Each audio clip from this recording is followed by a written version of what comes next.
Senang sekali pada kesempatan sore kali ini di tengah guyuran hujan yang begitu deras, kita berjumpa dengan Majelis Ta'lim Hijratul Kafah, sebuah komunitas taman ilmu yang ada di Jakarta Selatan di Pondok Indah. Saya masih ingat waktu kita sebelum pandemi kita sering berjumpa di kajian-kajian sore menjelang malam sampai Isya. Kita berjumpa dan membahas berbagai macam rumpun pembahasan yang ada di Tazkiyatun Nafas. Saya juga meminta maaf 2 kali kita pending dari jadwal yang seharusnya kita selenggarakan karena udzur yang datang. Semoga Allah memberikan kebaikan, Allah memberikan persaudaraan kepada seluruh para pengurus di Hijratul Kafah. Dan tentunya semoga memberikan keberkahan. Kapan-kapan ditunggu kehadirannya di rumah kreativitas dakwah Syamilah. Insya Allah semoga semakin mengentalkan nilai kekeluargaan di antara kita. Semoga kita menjadi keluarga di antara keramaian umat. Jazakumullah khair pula kepada Mas Thorik yang ikut di dalam kesempatan sore kali ini menjadi moderator. Sebanyak orang yang belajar dan mengambil faedah. Semoga Mas Thorik juga mendapatkan kecipratan pahalanya insya Allah. Kita mulai kajian kita. Assalamualaikum warahmatullahi wabarakatuh. Innal hamdalillah wassalatu wassalamu ala Rasulillah wa ala alihi wa sahbihi wa man tabi'ahum bi ihsan ila yaumil qiyamah. Kepada seluruh para penuntut ilmu dimanapun kita berada, yang hari ini kita terhubung secara online, yang tentunya kita mengharapkan kebaikan dan keberkahan dalam setiap langkah kehidupan kita. Dan semoga walaupun pandemi telah berlalu, semoga kultur kita untuk senantiasa belajar tidak luntur. Karena mungkin kita menjumpai ada beberapa fenomena ketika sudah mulai luntur aktivitas dan semangat sebagian saudara kita di dalam thalabul ilmi. Semoga kita senantiasa menjadi muslim dalam segala musim, menjadi penuntut ilmu dalam segala purnama yang kita lewati, baik di waktu pandemi ketika kita merasakan aura ketakutan dan kekhawatiran dari pandemi yang ada melanda pada kehidupan, dan tentunya ini juga berlanjut pada waktu ketika pandemi sudah berlalu. Inilah yang menjadikan kita memohon kepada Allah sikap konsistensi dalam kehidupan kita. Karena yang paling berat itu adalah sikap konsistensi yang disebut dengan sikap istiqomah. Siapapun yang telah mendapatkan sikap istiqomah di dalam ketaatan, maka sejatinya dia telah mendapatkan besarnya pertolongan Allah di dalam kehidupan. Makanya dikatakan oleh para ulama, a'dhamul karamati luzumul istiqomati. Perkara yang paling besar ketika Allah memberikan pertolongan bukanlah ketika kamu bisa terbang, bukan ketika kamu berjalan di atas air, tapi pertolongan Allah yang paling besar itu adalah ketika hati kita dipilih oleh Allah di antara deretan hati yang diberikan sikap konsistensi di atas ketaatan dan ibadah. Inilah yang menjadikan kita harus paham, ngaji itu harusnya menjadi habit dalam kehidupan kita. Ngaji itu bukan pilihan, ngaji itu bukan ketika sedih, ngaji itu bukan ketika kita mendapati kondisi tidak ada pilihan yang lain kecuali ngaji. Tapi ngaji itu karena kita butuh, ngaji itu karena kita tahu bahwasanya mengkaji ilmu itu merupakan shortcutnya jalan menuju surga. Ngaji itu karena kita tahu bahwasanya tidak ada orang yang mereka senantiasa melazimi taman ilmu kecuali Allah memberikan kepadanya furqan, dan Allah kokohkan dan teguhkan perjalanannya di atas sirat. Makanya Ibnu Abdul Bar mengatakan siapapun yang ingin dikokohkan setiap langkah kakinya ketika berjalan di atas sirat, maka hendaklah dia melazimi taman-taman ilmu. Karena siapapun yang melazimi taman ilmu, maka sesungguhnya keberuntungan Allah anugerahkan kepadanya. Inilah yang menjadi harapan kita. Alhamdulillah, tentunya senantiasa kita bersyukur kepada Allah atas seluruh nikmat yang Allah berikan kepada kita, terutama nikmat-nikmat yang menambah kebaikan akhirat yang lebih baik. Ada orang yang diberikan kenikmatan materi, kenikmatan finansial, tetapi mereka tidak diberikan kenikmatan untuk kehidupan akhirat yang lebih baik. Maaf ya, Allah itu terkadang menghukum sebagian manusia dengan diberikan apapun yang dia inginkan dan apapun yang dia butuhkan. Sehingga akhirnya dia tidak tahu bahwasanya semua finansial dan material yang Allah berikan kepadanya itu bukan bentuk kebaikan tetapi bentuk hukuman karena sikapnya yang selalu membantah kepada Allah. Makanya inilah yang kita khawatirkan, dan inilah yang menjadikan kita jangan hanya bersyukur ketika kita mendapatkan material dan finansial. Yang betul-betul sangat kita syukuri adalah ketika kita mendapatkan satu kenikmatan. Kenikmatan itu bermanfaat pada kehidupan di alam barzakh kita. Kenikmatan itu membawa kebaikan pada kehidupan kita di pengadilan Allah. Layaknya kita berkumpul di taman ilmu, ini kenikmatan besar. Tidak setiap muslim mereka diberikan kenikmatan duduk di taman ilmu, membuka telinganya untuk mendengarkan nasihat yang terbaik yang disampaikan Allah dan Rasul-Nya, diracik oleh para ulama di dalam kitabnya dan disampaikan oleh kami dengan penuh kekurangan walaupun. Tapi ini merupakan sebuah kenikmatan besar. Yang mana kenikmatan ini kalau kita berikan ini semata-mata karena Allah, maka ini yang akan menjadi cahaya dan penerang dalam kehidupan barzakh kita. Dan tentunya menjadi sebuah kebaikan dalam kehidupan di pengadilan Allah. Karena amalan duduknya seseorang di taman ilmu itu memberatkan di dalam mizan kebaikan manusia itu di hadapan Allah.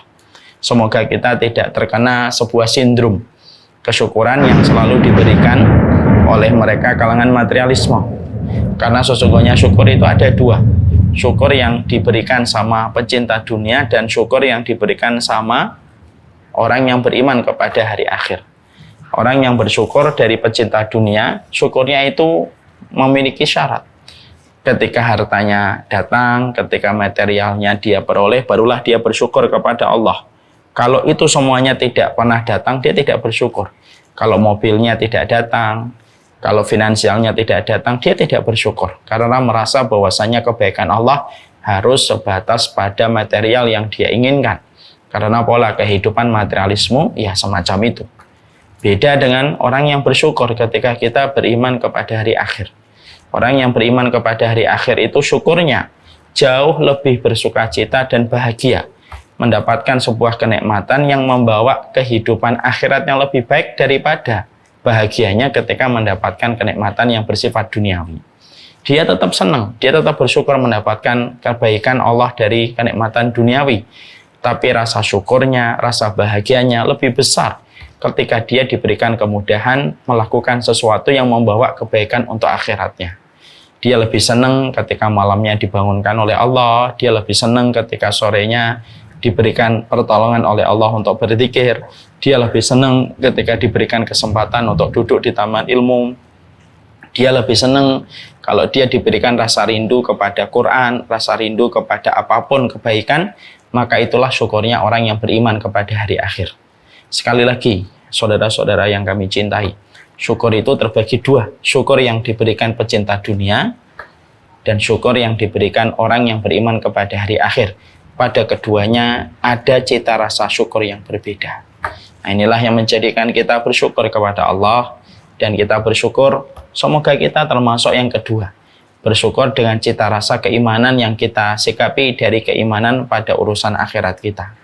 Inilah yang menjadikan kita bersyukur, dan semoga Allah selalu menolong kita dalam setiap kesyukuran kita kepadanya. Karena syukur kalau bukan karena pertolongan Allah, mustahil kita mampu bersyukur kalau bukan apa yang Allah berikan pada kehidupan kita. Allahumma a'inna ala dzikrika wa syukrika wa husni ibadatik. Ya Allah, tolonglah kami untuk selalu mengingatmu, tolonglah kami untuk senantiasa bersyukur kepadamu apapun kondisinya, dan tolonglah kami untuk senantiasa beribadah yang benar di sisimu. Inilah yang menjadi harapan besar kita, karena syukur dan sabar merupakan dua kendaraan besar yang selalu mampu menghantarkan seorang hamba menuju kepada samudra ridho dan cintanya Allah. Kita pada kesempatan hari ini akan meneruskan kajian, yaitu tentang tazkiyatun nafas. Tentunya kita paham betul yang menjadi sebuah basic latar belakang kenapa materi tazkiyatun nafas ini penting untuk kita kaji bersama. Pelan-pelan prosesnya kita kaji, karena kita harus paham why-nya mengapa kita harus mempelajari tazkiyatun nafas. Saya setiap pertemuan selalu saya selalu menyampaikan apa yang harus kita lakukan, apa yang harus kita kerjakan, ya, apa yang kita harus pahami ketika kita mempelajari tazkiyatun nafas. Tapi setidaknya saya ingin mengulang kembali salah satu why-nya. Kenapa kita mempelajari tazkiyatun nafas? Karena salah satu di antara jawaban yang bisa kita berikan kepada diri kita ketika kita bertanya why-nya apa sih kita harus belajar tazkiyatun nafas. Karena sesungguhnya belajar tazkiyatun nafas itu akan menjadikan kita mendapatkan afiat dalam kehidupan kita dan tidak hanya mendapatkan kesehatan fisik. Kalau ada orang yang berkata, yang pernah kita dengarkan di waktu kecil, mensana in corpore sano, bahwasanya pada diri yang kuat terdapat jiwa yang kuat, ternyata tidak betul. Hari ini kita menjumpai sebuah fenomena yang sangat miris. Berapa banyak orang memiliki fisik yang sehat tetapi memiliki kejiwaan yang menyimpang dengan berbagai macam penyakit turunan-turunan yang ada di penyakit kejiwaan. Hari ini kita sering dihebohkan dengan berbagai macam fenomena miris yang kita tidak membayangkan, tapi itu sejatinya terjadi. Ada seorang pembunuh membawa memutilasi korbannya, disimpan di dalam box, dan tetap bisa tersenyum ketika ketemu orang. Kita menjumpai anak-anak hanya merebut handphone, dia bisa membunuh seorang anak yang lain tanpa dia tahu apa alasan dia harus membunuh anak itu. Ada kisah lagi yang lagi heboh, ada 2 orang anak membunuh anak kecil karena pengen menjual ginjalnya. Belum lagi fenomena perzinahan, belum lagi kita menjumpai orang yang tidak lagi bisa melihat bentuk fisiknya lalu dia berpindah kelaminnya. Maka itu menunjukkan kepada kita bahwasanya hari ini mungkin orang banyak yang sehat secara fisik, tapi ternyata banyak mengalami sebuah penyimpangan di dalam masalah kejiwaan. Nah, inilah yang menjadikan kita akhirnya khawatir betul bahwasanya hal semacam ini bisa menimpa kepada siapapun. Makanya pantas kalau kita jumpai di dalam kehidupan agama kita dibedakan arti sehat dan dibedakan arti afiah. Yang selama ini mungkin kita pahami sehat dan afiah itu ya jadi satu. Sehat ya sehat, afiat juga afiat. Sehat dan afiat itu jadi satu. Padahal di dalam kandungan hadis kita menjumpai sehat dan afiat itu beda. Sehat itu kesehatan fisik. Afiat itu adalah apa yang dirasakan pada hati ketika diberikan kelapangan, diberikan ketenangan, diberikan kebahagiaan, diberikan rasa aman, maka itulah yang disebut dengan afiah. Dan kita ingin mendapatkan afiah, dan afiah tidak bisa diperoleh secara instan. Tetapi afiat itu diperoleh dengan anak tangga dan prosedur yang harus kita penuhi supaya kita bisa mendapatkan afiah. Dan inilah yang kita paham. Di sisi yang lainnya, kita juga akhirnya tahu hari ini, di akhir-akhir ini banyak sekali penelitian yang membuktikan ternyata penyakit-penyakit fisik itu ditimbulkan. Penyakit-penyakit fisik itu ditimbulkan dari berbagai macam pola pikir yang ada di dalam hati seseorang ketika bermasalah. Bermasalah di dalam amarahnya, bermasalah di dalam emosinya, bermasalah di dalam cintanya, bermasalah di dalam ketenangan jiwanya, yang mana ketidakstabilan apa yang dirasakan oleh kejiwaan berakibat merembet kepada penyakit-penyakit fisik. Bahkan penyakit fisik itu lebih didominasi pencetusnya dan penyebabnya dari pola pikir yang menyimpang, itu lebih besar persentase kerusakan yang ditimbulkan daripada pola makan yang mungkin sebagian dari kita mungkin melakukan. Makanya inilah yang menjadikan kita semakin paham betapa pentingnya pada kehidupan kita menghadirkan kembali arti tazkiyatun nafas. Dan sesungguhnya tazkiyatun nafas ini merupakan salah satu di antara rumpun ilmu yang memiliki keutamaan besar. Karena objek dari rumpun ilmu yang bernama tazkiyatun nafas itu, objeknya itu adalah hati. Dan kalau sudah bicara tentang hati, berarti kita mengingat apa yang disabdakan oleh Rasulullah Sallallahu Alaihi Wasallam. Ketika Nabi bersabda, ala inna fil jasadi mudghah, fa in saluhat salahatil a'mal kullaha, fa in fasadatil a'mal kullaha. Sesungguhnya di dalam tubuh kita ada sekerat daging. Kalau dia baik, seluruh yang lainnya amalnya itu akan menjadi baik. Kalau dia rusak, maka seluruh lainnya dan amalnya itu menjadi rusak. Ala wahya al-qalbu, dan itu adalah sekerat daging yang bernama hati.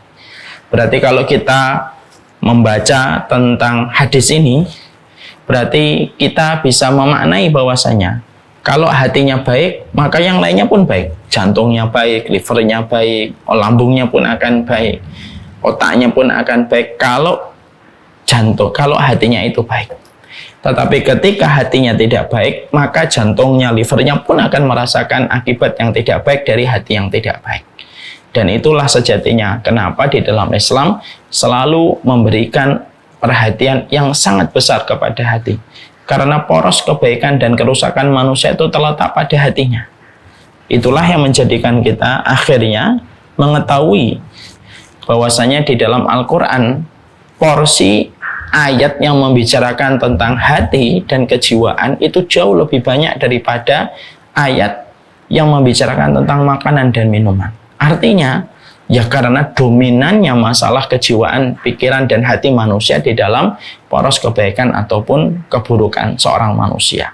Makanya akhirnya kita juga mendapatkan bagaimana setingkat Rasulullah Shallallahu Alaihi Wasallam, bagaimana Rasulullah Shallallahu Alaihi Wasallam, apa tindakan yang dilakukan Allah kepada baginda Nabi jauh sebelum beliau diutus menjadi seorang Nabi dan Rasul.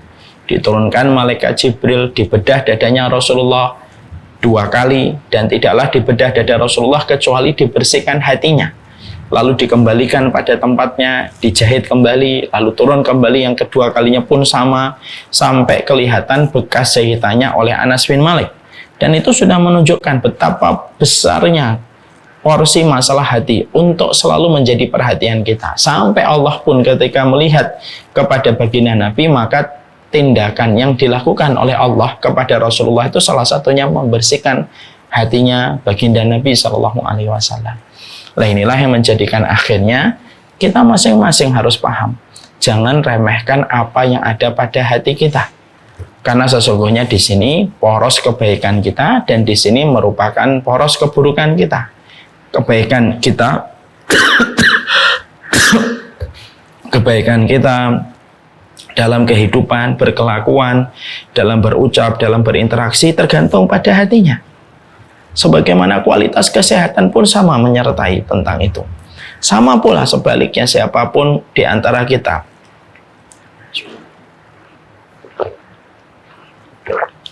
Siapapun di antara kita harus paham apa yang bergejolak di dalam hati, maka akan mengakibatkan kerusakan pada kehidupannya, menyebabkan kerusakan pada kesehatannya, karena dampak yang ditimbulkan sangatlah besar ketika itu di dalam hati. Makanya saya pernah membaca sebuah tulisan yang katanya didasarkan dari sebuah penelitian. Penyakit jantung itu ada kaitannya dengan dendam, penyakit berat ini ada kaitannya dengan hati yang selalu iri dan lain sebagainya. Maka itu memberikan kepada kita yaitu betapa besarnya hajat kita manusia hari ini terhadap masalah hati di dalam kehidupan. Inilah yang kita bahas. Sekarang setelah kita mengetahui kembali dan memantapkan unsur why-nya kita, kenapa kita mempelajari tazkiyatun nafas, sekarang mari kita masuk kepada pembahasan spesifik yang kita akan sampaikan pada kesempatan ini.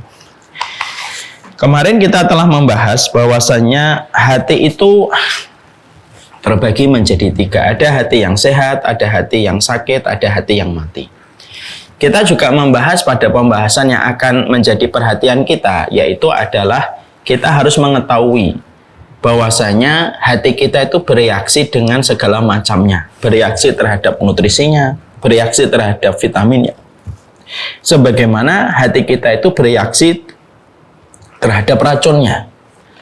Kalaulah kita di dalam kesehatan fisik kita tahu apa makanan-makanan yang berpotensi bisa mengundang penyakit pada diri kita, kita ini seharusnya lebih banyak tahu apa potensi, apa perkara-perkara yang bisa menjadi potensi sakitnya hati kita.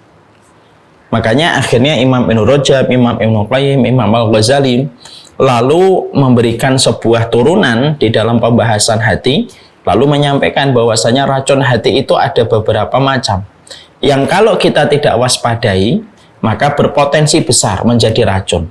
Semakin banyak racun itu mengalir, semakin besar kemungkinan hati menjadi sakit, dan kalau tidak segera ditangani dan tidak segera diwaspadai, maka menjadikan hati itu mati. Nah, ini yang menjadikan akhirnya kita paham, berarti hati itu bereaksi terhadap racun. Dan racunnya hati tentunya berbeda dengan racunnya pada fisik. Racun pada fisik kelihatan kasat mata, sesuatu yang kita makan, kita konsumsi, itu racun pada fisik.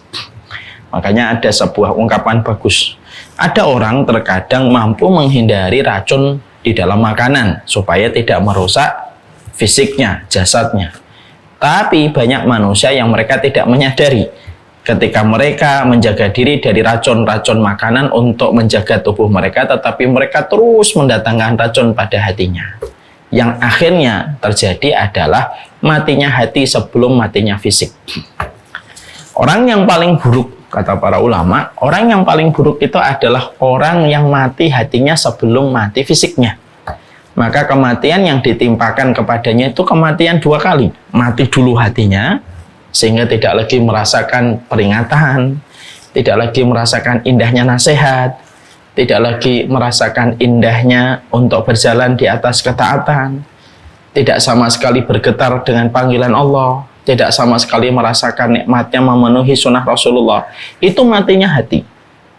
Dan orang yang paling celaka itu adalah orang yang mati hatinya sebelum mati fisiknya. Karena apa? Dua kali mati. Matinya hati itu lebih parah daripada matinya fisik.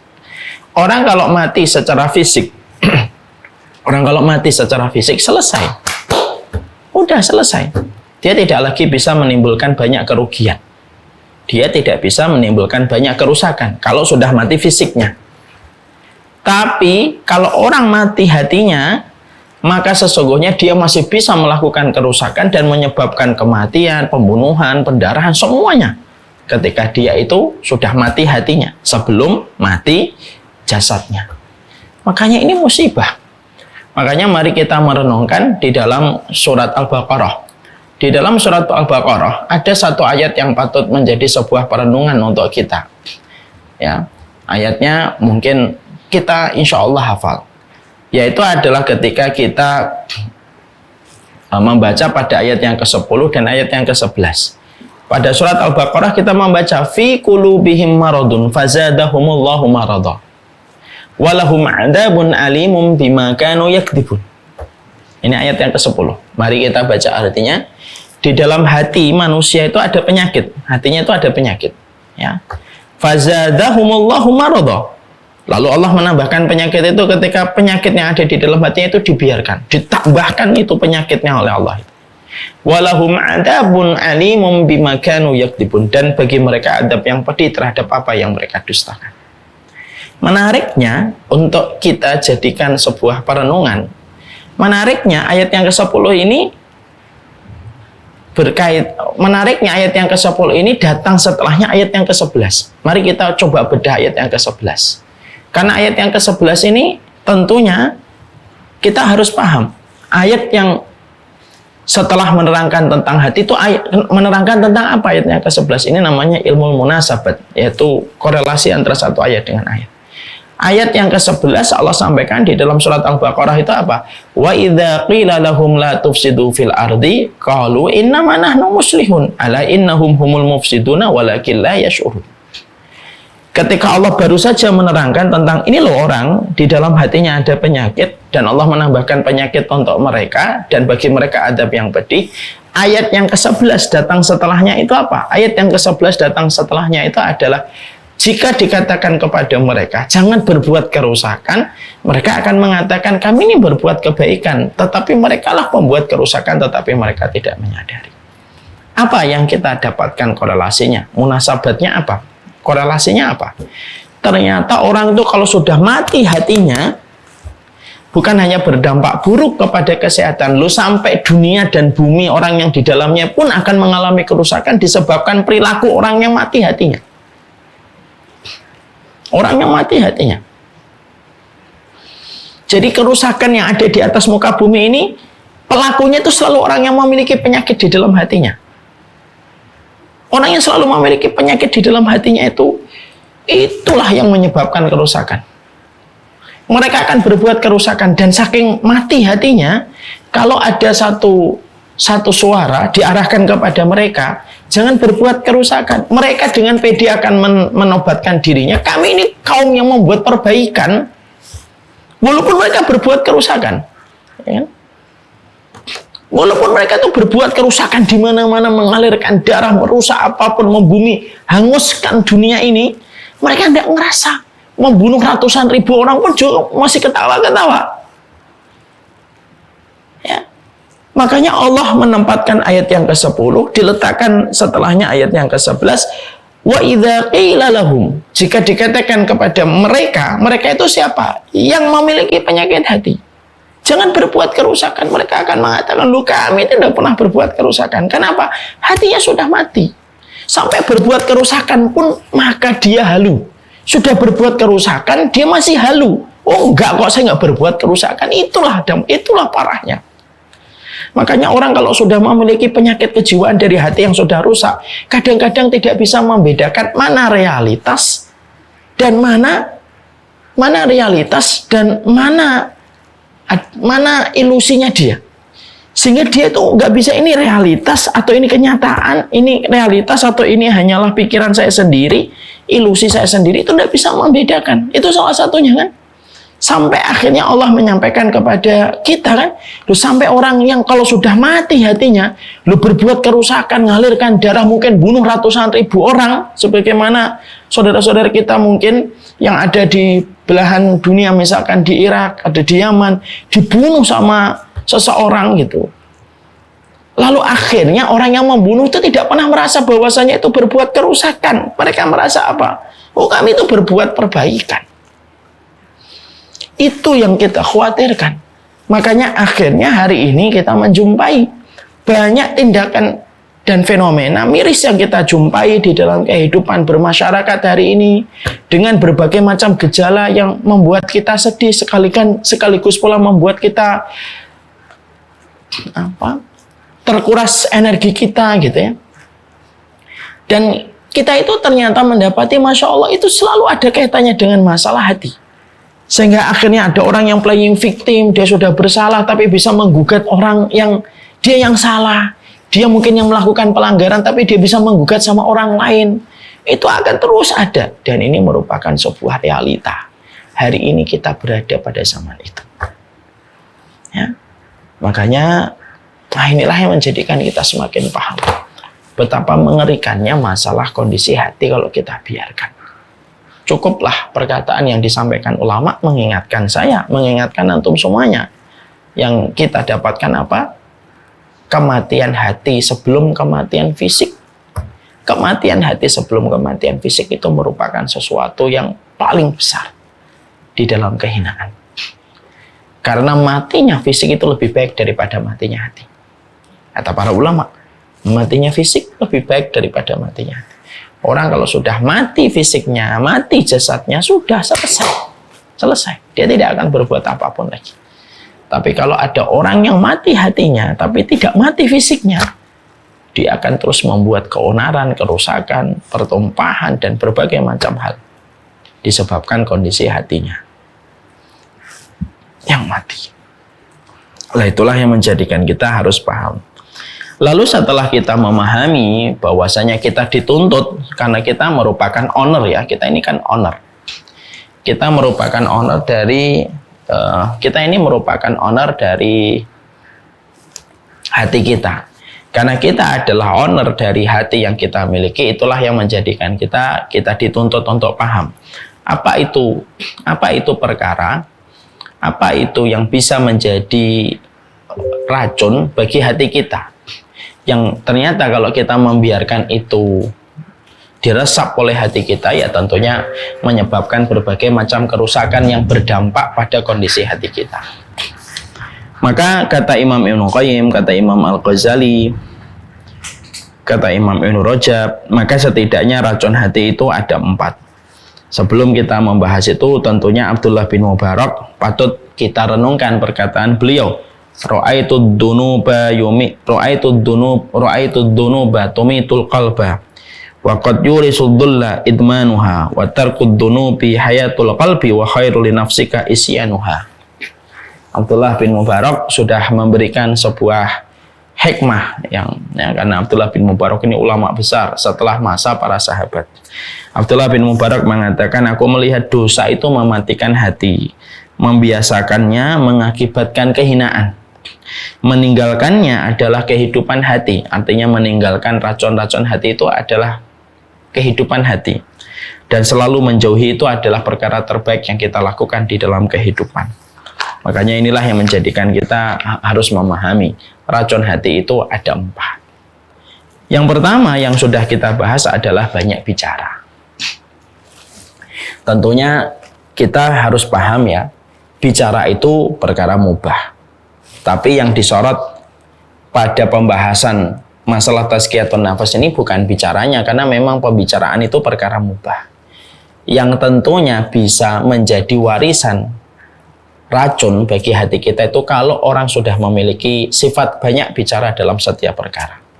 Ini sudah kita bahas sebenarnya, saya ingatkan kembali. Makanya maaf ya, tidak setiap perkara itu harus kita komentari dan tidak setiap perkara itu harus kita bicarakan.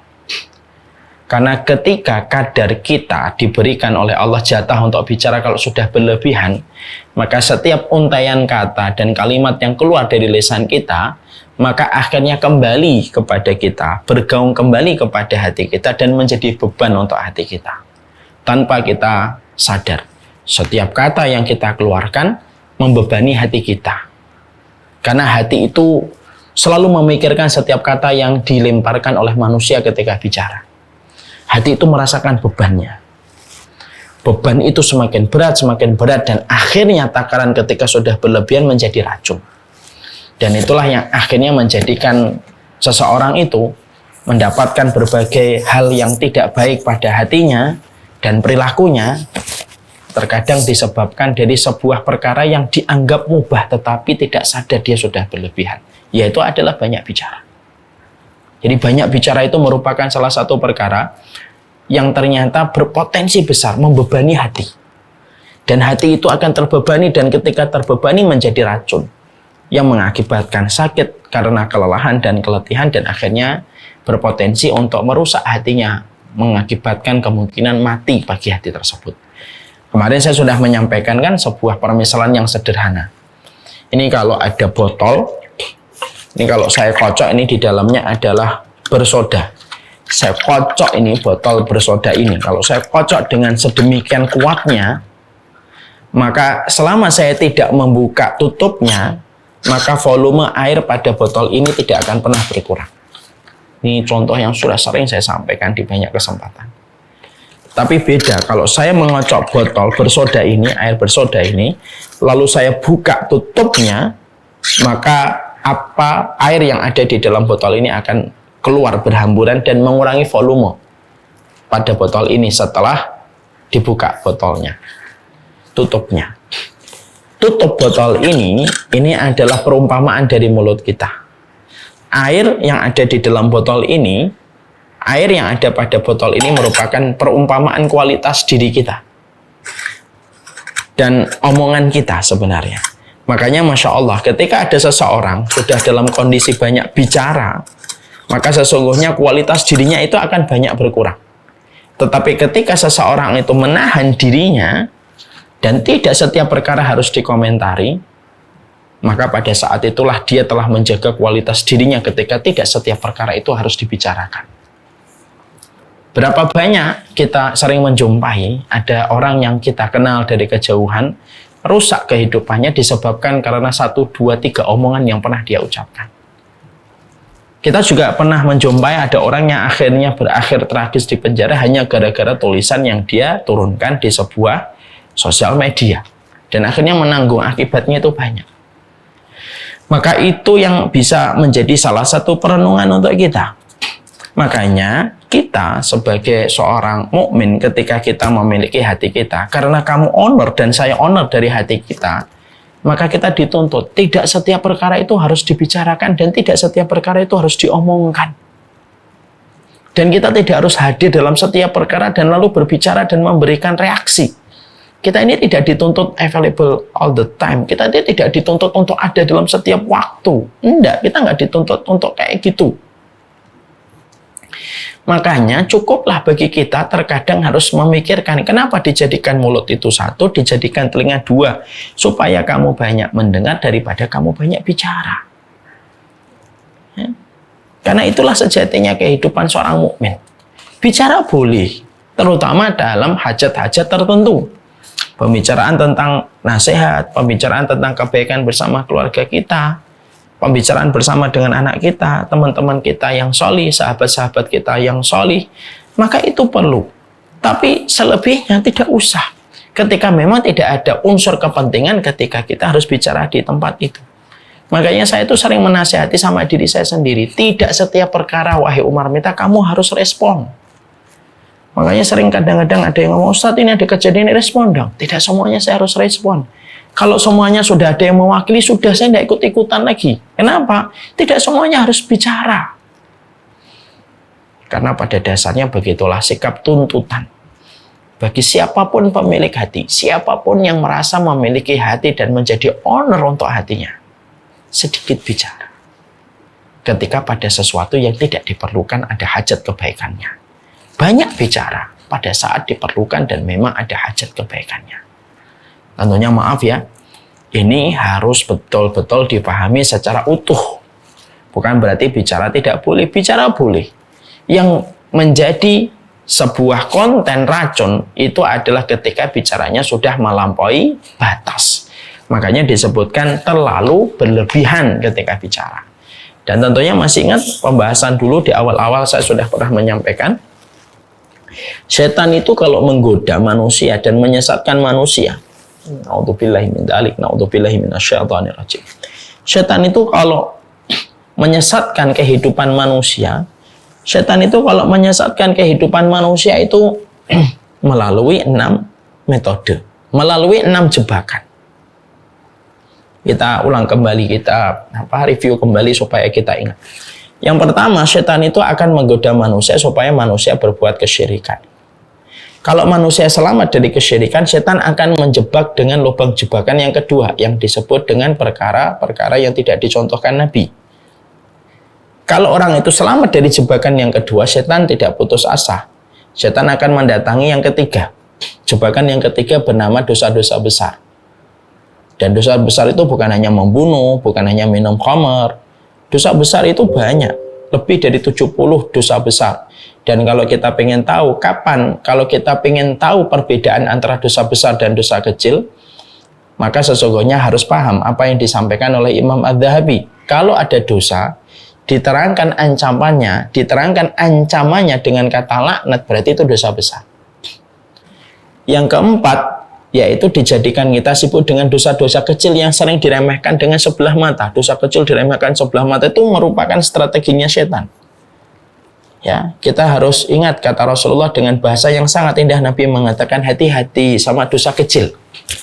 Karena perumpamaan dosa kecil itu yang diremehkan sebagaimana kalian berjalan dalam satu safar. Datanglah malam, lalu kalian ingin menghidupkan api unggun. Maka yang kalian kumpulkan adalah ranting. Semakin banyak ranting kalian kumpulkan, semakin besar nyala api. Ranting-ranting yang kita kumpulkan itu perumpamaan dosa kecil. Kalau kita merujuk kepada baginda Nabi, ranting-ranting kecil itu adalah dosa-dosa kecil. Lalu nyala api yang terbentuk itu adalah ancaman nerakanya. Makanya sesungguhnya setan itu kalau mendapati manusia gagal digoda dengan syirik, gagal digoda dengan perkara-perkara yang tidak sunnah, dosa-dosa besar, maka setan menggodanya dengan dosa-dosa kecil yang sering diremehkan. Kalau ini pun berhasil selamat manusianya, maka setan, kalaupun ini tidak selamat, kalaupun dia selamat dari dosa ini, maka setan tidak berhenti. Setan akan menggoda dia dengan yang kelima. Yang kelima itu apa? Yaitu perkara mubah yang dibuat berlebihan. Jadi perkara mubah, perkara yang diperbolehkan. Perkara mubah itu tidak ada potensi pahalanya, tidak ada potensi dosanya. Namanya mubah. Tapi perkara mubah itu dijadikan salah satu strateginya setan. Karena setan itu memiliki ilmu tingkat tinggi bagaimana merubah sesuatu itu bisa menjadi penghalang manusia untuk meraih rahmatnya Allah. Nah, dia itu memakai celah-celah yang kadang-kadang lembut, yang tidak dirasa. Karena sekali lagi saya menyampaikan untuk nasihat kita bersama, setan itu kalau gagal di satu dosa, dia akan berimprovisasi dengan dosa yang lain, yang tanpa disadari sama orang itu. Dan improvisasinya setan itu melebihi improvisasi semua pebisnis handal di atas kehidupan manusia. Kalau kita lihat kehidupan pebisnis dunia itu kan Masya Allah ya, kehidupan bisnis dunia itu luar biasa. Mereka memiliki improvisasi dan inovasi yang luar biasa ketika mereka itu melahirkan bisnis mereka. Tapi Masya Allah ya, setan itu, naudzubillahi min dzalik, setan itu ketika gagal dalam satu inovasi, dia berimprovisasi. Makanya maaf ya, Bapak dan Ibu, seluruh santri dan para santriwati, paham nggak kenapa Allah itu mengatakan bahwasanya setan itu musuh yang nyata, aduwwum mubin, ada kata mubinnya. Karena memang setan itu tidak pernah lelah, tidak pernah letih berimprovisasi, dan satu lagi, setan itu tidak punya belas kasihan sama manusia. Makanya disebut dengan keterangan tambahan oleh Allah, aduwwum mubin. Tidak hanya disebut musuh, tapi ditambahi dengan keterangan aduwwum mubin, sifat musuh. Ini mubin, ini jelas, ini musuh kamu, ini nyata dia itu. Maaf ya, kalau manusia dengan manusia bermusuhan, bisa jadi musuh kita masih punya belas kasih. Ketika musuhnya merengek-rengek, menangis-nangis, minta untuk diampuni, minta untuk dimaafkan. Mungkin musuhnya manusia dengan manusia masih punya belas kasihan. Tapi kalau setan, dia tidak memiliki belas kasihan. Makanya ketika dia gagal kepada satu dosa inovasi, berimprovisasi, maka yang dilakukan setan itu apa? Kalau ada manusia gagal digoda dengan syirik, digoda dengan perkara yang tidak sunnah, gagal digoda dengan dosa besar, gagal digoda dengan dosa-dosa kecil, maka setan itu datang membawa sebuah improvisasi. Perkara mubah dibukakan kepada manusia. Ini mubah kok, ini mubah, ini mubah, ini mubah, ini mubah, ini mubah. Kerjain. Setelah mengerjakan, lalu kita tidak waspada dengan perkara mubah, lalu dijadikan berlebihan, terus-menerus perkara mubah itu. Menghabiskan waktunya, menghabiskan energinya, menghabiskan kesempatan-kesempatan emas untuk beramal sholih, meninggalkan amal-amal prime time untuk beramal sholih, ketika dia sudah disibukkan dengan perkara mubah. Dan ironisnya, orang yang disibukkan perkara mubah itu sebagian besar tidak pernah sadar kalau dia sedang dibelenggu dengan bisikan dan godaan syaitan. Karena orang kalau sudah dibelenggu dengan perkara mubah yang dibuat berlebihan itu apa? Orang itu akan mengatakan, oh ini kan mubah, nggak dosa. Ini kan bukan sesuatu yang dosa. Ini kan bukan dosa, nggak apa-apa ini. Dan itu selalu dijadikan sebagai alibi untuk membenarkan sikap bahwasanya perkara berlebihan itu tidak apa-apa. Tanpa dia sadari waktu untuk beramalnya hilang, prime time-nya untuk melakukan ketaatan hilang, melakukan yang berkualitas hilang, semuanya jadi hilang. Dan akhirnya terjebaklah dia kepada satu posisi yang sangat mengkhawatirkan. Dikatakan oleh Rasulullah, orang yang paling dibenci oleh Allah adalah orang yang melakukan sesuatu untung dunia enggak, untung akhirat juga enggak. Nah, itu yang akhirnya menjadikan seseorang paham. Makanya pembicaraan itu perkara mubah. Karena saya perlu menegaskan inti kembali, karena mungkin di antara kita nanti ada yang tanya, lu kan ngomong kan tuh kan nggak apa-apa Ustaz. Memang betul nggak apa-apa. Tapi yang nggak boleh itu adalah ketika berlebihan. Dan terkadang ketika hari ini kita berada pada zaman sosial media dengan gadget mutakhir yang ada di telapak tangan kita, kita ini seakan-akan didorong-dorong dari belakang tanpa kita sadari untuk selalu komentar apa saja.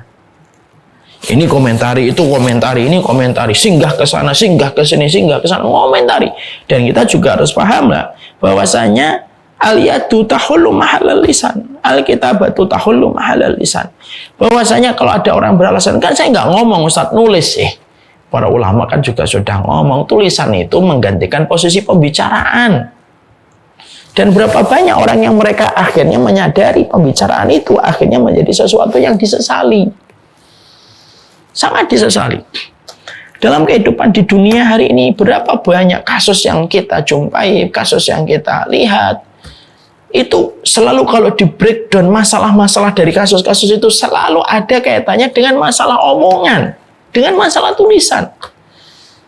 Dan ironisnya kita hari ini dikepung dengan berbagai macam aplikasi supaya kita itu ngomong dalam setiap perkara.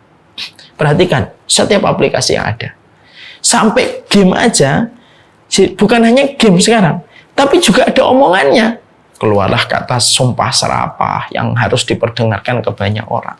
Lu sampai game pun disusupi dengan sebuah program bisa ngomong, terorganisir dengan member yang lain atau player yang lain untuk bisa bicara. Semuanya seakan-akan mengarah kepada manusia. Ngomong, tulis, komen. Terus-terusan. Dan akhirnya tanpa disadari itu, efek damage-nya, kerusakannya dari satu pembicaraan. Para ulama ngomong, tidaklah orang banyak bicara. Yang lelah itu bukan mulut.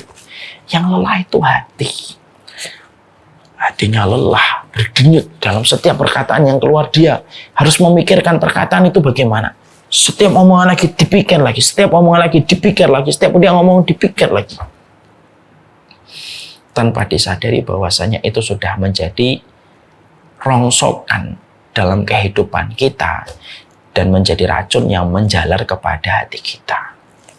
Ya. Nah, ini yang menjadikan akhirnya kita memahami betul. Kita ini tidak selalu dituntut untuk banyak ngomong. Dan kita tidak selalu dituntut untuk bisa berkomentar dalam setiap perkara. Ya. Makanya dengan mengistirahatkan lisan, mengistirahatkan mata, mengistirahatkan perut, itu salah satu tanda kebaikan. Makanya maaf ya, dokter aja masalah makanan. Makanan kan mubah. Nanti kita akan bicara pada poin yang kedua. Racunnya hati yang kedua itu apa? Di situ saja kita menjumpai ya, kita mendapati ya bahwasanya setiap nasihat para dokter untuk memberikan nasihat kesehatan kepada orang itu selalu salah satunya apa? Kurangi makan. Karena beban yang dirasakan oleh tubuh ketika harus mengunyah setiap waktu itu terlalu berat. Kurangi makan ketika malam. Malam aja ada sebuah arahan medis. Kalau malam nggak usah makan. Minum aja. Supaya organ tubuhnya istirahat. Sama ini. Berarti sama pula dalam konteks poin yang kita sedang bahas. Bicara itu, hati itu terus merasakan dampaknya. Makanya kalau kita ngomong terus itu, ya dampaknya besar itu. Hatinya jadi lelah betul. Kayak organ tubuh pencernaan yang terus memompa untuk menggiling makanan. Tidak pernah berhenti. Dan akhirnya menjadi berbagai macam keletihan yang berakibat kepada kerusakan pada kesehatan.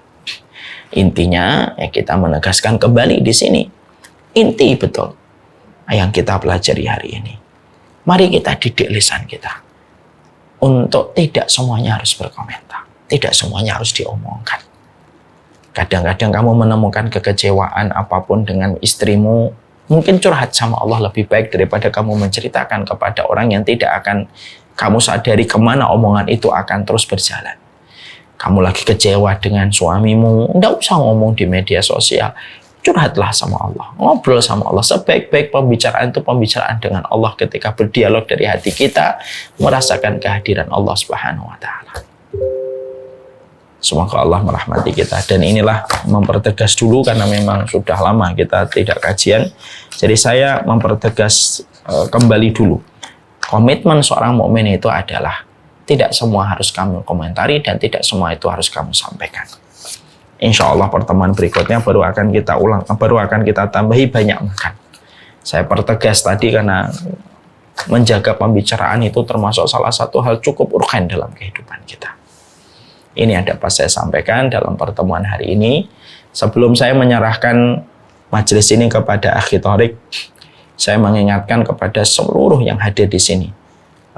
Kami dengan salah satu program keilmuan yang kami andalkan yaitu adalah Samila Series. Samila Series kami yang ketujuh akan mengambil sebuah tema yang cukup menarik, yang tentunya agak berbeda dengan tema-tema sebelumnya, yaitu adalah Make Peace with Yourself. Berdamai pada diri, pada ruang dan pada ruang bilik hati kita. Maka materi ini kami ambil dalam materi Samila Series kami karena kami menjumpai banyak sekali problematika yang ada di antara para penuntut ilmu dan jamaah yang mungkin selama ini berkomunikasi dengan kami ternyata berkaitan dengan apa yang ada di dalam hatinya dan jiwanya. Ada yang memiliki hutang pengasuhan, ada yang mungkin tidak terselesaikan dendamnya, dan lain sebagainya. Dan menjadikan kami akhirnya ingin untuk menyampaikan materi tentang masalah ini. Hari ini kalau tidak salah sudah hampir 1.400 yang sudah mendaftar. Maka silahkan bergabung. Mari kita bareng-bareng mencoba menelisik kepada diri kita. Perjalanan terjauh kita adalah perjalanan untuk mengenali diri kita sendiri.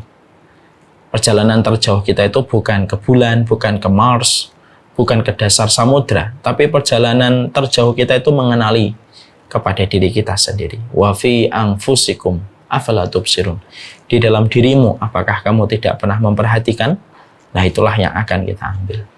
Wassallallahu ala nabiyina Muhammad walhamdulillahirabbil alamin. Kajian kita hari ini masih mengulang kembali untuk memperkuat landasan atas apa yang kita pahami bersama dengan Hijratul Kafah. Insya Allah pada pertemuan berikutnya kita membahas banyak makan, banyak bergaul, kemudian banyak melihat yang menjadi racun bagi hati kita. Wassalamualaikum. Kita serahkan kembali kepada akhi Thariq yang ada di studio Hijratul Kafah.